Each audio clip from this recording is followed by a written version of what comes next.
tu es dans ton église, laisse ça au nous. Parce que la croissance, c'est qu'un enfant mange, va déterminer sa croissance. Un enfant qui mange très mal, ça va affecter sa croissance. Et il faut savoir donner une bonne nourriture au bon moment pour que la personne puisse grandir. Même la prédication, pour prêcher, on ne prêche pas pour prêcher. Est-ce que le Saint-Esprit t'a dit que c'est cette nourriture-là que tu vas donner? Hein? Écoute, quand tu vas à l'hôpital, le médecin avant de partir, il écrit déjà à l'infirmière. À 9h, tu vas donner tel médicament. À 10h, tu vas donner tel médicament. Et l'infirmière, le chef qui est là, elle, à son tour, elle va nous proposer. À telle heure, va donner tel médicament à tel patient.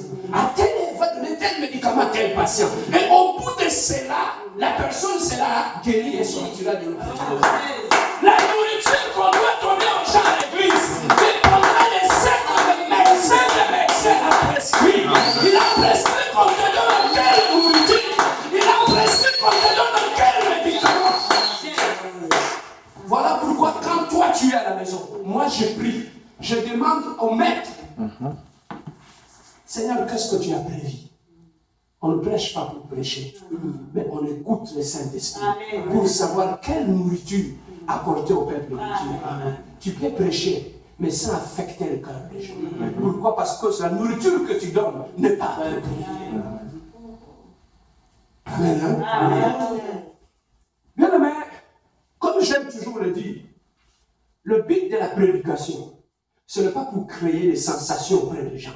Ah, il a apprécié quand il prêchait de chanter la chair de poule. Ce n'est pas ça.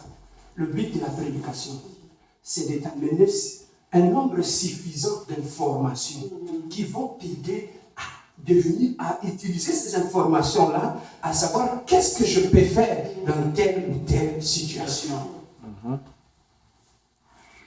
Tu peux avoir les sensations. Tu peux avoir des sensations. Tu peux avoir tout ça et sortir de l'église comme tu étais venu. Amen. Tu peux avoir des sensations et ressentir cela. Mais bien aimé dans le Seigneur, laissez-moi te dire une chose. Dieu a donné 5 ministères à l'église. Et les 5 ministères que Dieu a donné à l'église, c'est pour prendre soin de son Père. Du bébé spirituel qui est arrivé à l'église, il y a 5 médecins qui vont être à son chevet et qui vont prendre soin de cette personne-là. L'évangéliste, il a sa mission. Le pasteur a sa mission.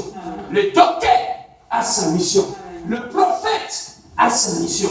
Et tous ces gens-là travaillent ensemble pour aider la personne qui est venue à l'église, qui était un bébé spirituel, à grandir dans la foi.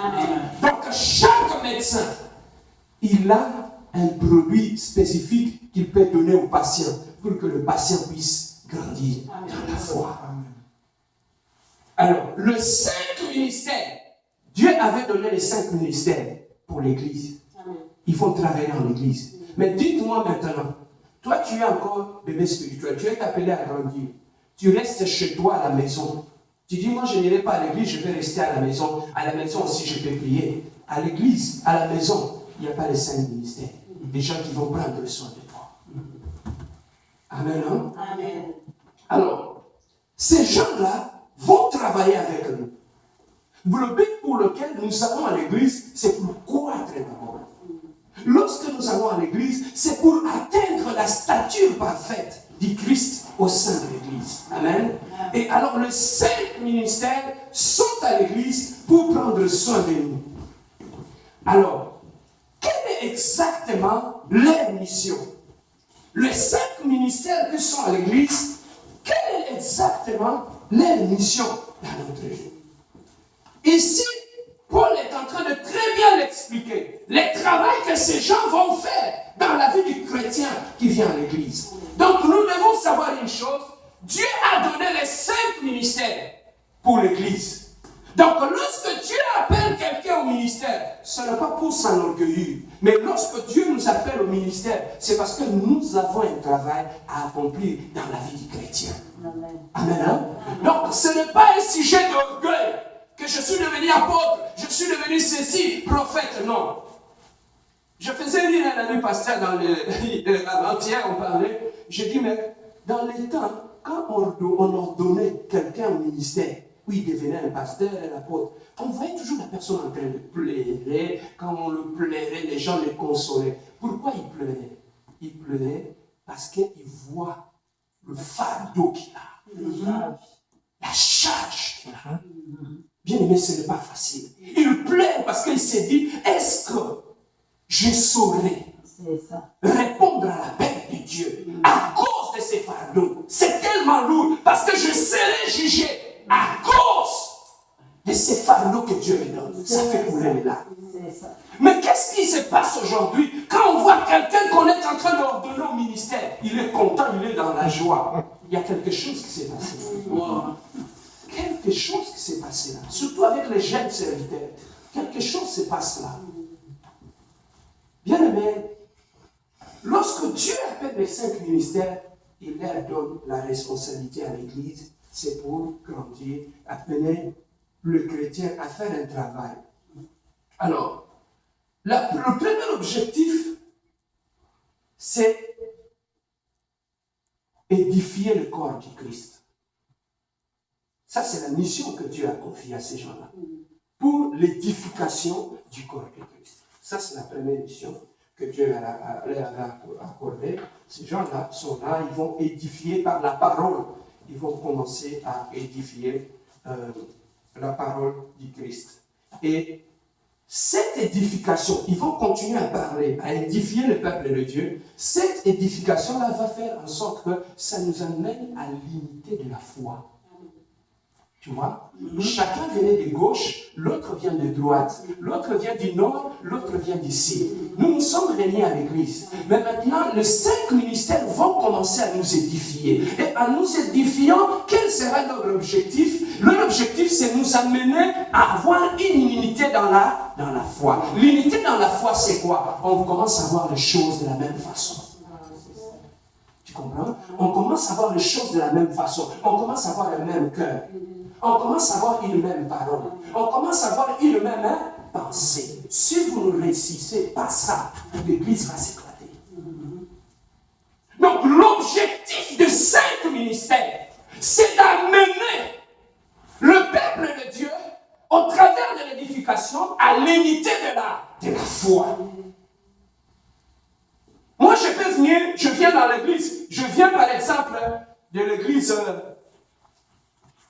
une autre église où on a eu une autre foi, où quand quelqu'un est malade, on pouvait l'asperger de poudre et puis la personne est guérie. Alors quand je viens par exemple à cette église, j'ai ma foi, j'ai ma façon de voir les choses. Mais au travers de la parole de Dieu, lorsque les 5 ministères vont nous enseigner, c'est ça qui a fait que nous aurons le même langage.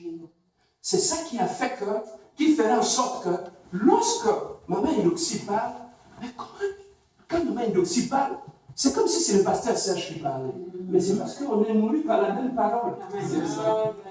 Ça nous a amené à avoir le même langage. La même nourriture.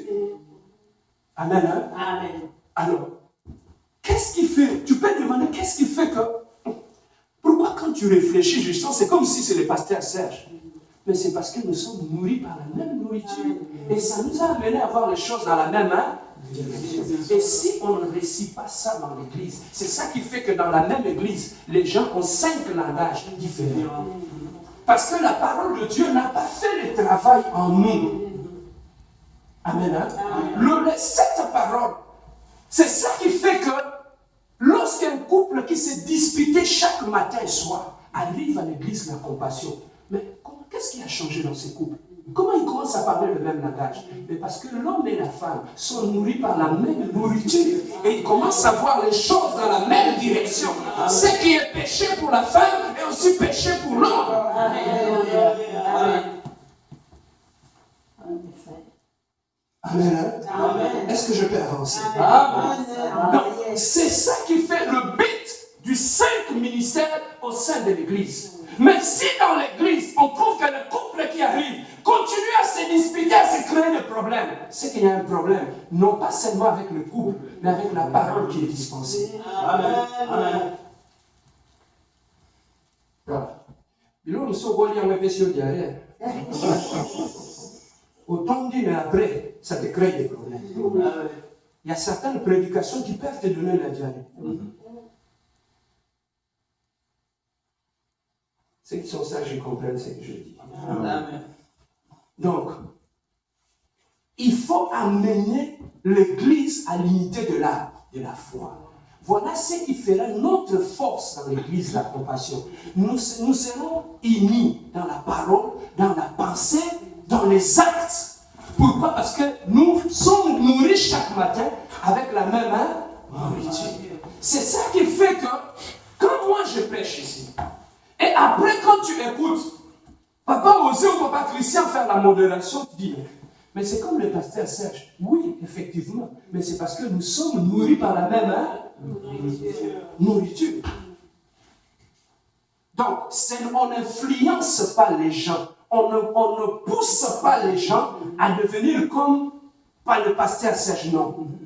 Et on laisse seulement la parole nous façonner et nous amener à regarder les choses dans la même direction. Et lorsque nous sommes nourris par la même parole, cette même parole va créer l'amour dans le cœur. Le même amour sera créé dans le cœur de papa aussi. C'est ça qui fait que ça va plus nous rapprocher. Donc plus on va écouter la parole de Dieu ensemble, plus notre lien va devenir fort. Amen. Et ça, c'est créé par la parole. Amen. C'est ça qui fait que même dans l'église, les gens qui ne s'attendaient pas, quand ils rentrent dans l'église, ils écoutent la même parole. De petites indifférences commencent à tomber jusqu'à ce qu'on parle le langage de la parole. Amen. N'as-tu pas vu un couple où ils s'attendaient très bien? Ils entrent dans l'église. Les disputes commencent dans les couples. C'est quoi la nourriture qu'on leur donne? Quand tu vas à l'hôpital, ton enfant est malade, il a mal au ventre. La première des choses que le médecin demande, qu'est-ce que tu vas donner comme nourriture? Qu'est-ce qu'il mange? Parce que tout ce qui entre en nous crée des réactions profondément. Amen. Amen. Ce sera le but même du Saint ministère, pour nous amener d'abord à l'unité de la foi. La deuxième des choses que le Saint ministère nous amène à la connaissance du Fils de Dieu. Donc, quand je suis dans l'église et qu'on me prêche la parole de Dieu, ça m'amène à connaître Jésus-Christ. Non pas à connaître le pasteur Serge, mais à connaître Jésus-Christ. Parce que c'est celui-là qui est mort pour toi là, à la croix. Donc tu dois connaître. Et pourquoi la parole de Dieu doit nous amener à la connaissance du Fils de Dieu? C'est tout simplement, plus je te connais. Tu vois un enfant, quand il ne te connaît pas, il reste, il garde ses distances. Mais avec quelques minutes après, quand tu commences à lui faire rire, l'enfant fait quoi? Il s'approche. Donc, pourquoi? Parce que l'enfant commence à se familiariser avec toi, à te connaître, le barrière commence à tomber et il commence à s'approcher de toi. C'est ça la mission de la parole de Dieu dans l'église. Lorsque la parole de Dieu nous amène à connaître Jésus-Christ, plus on les connaît, plus on s'approche de lui. Plus on les connaît, plus on l'aime.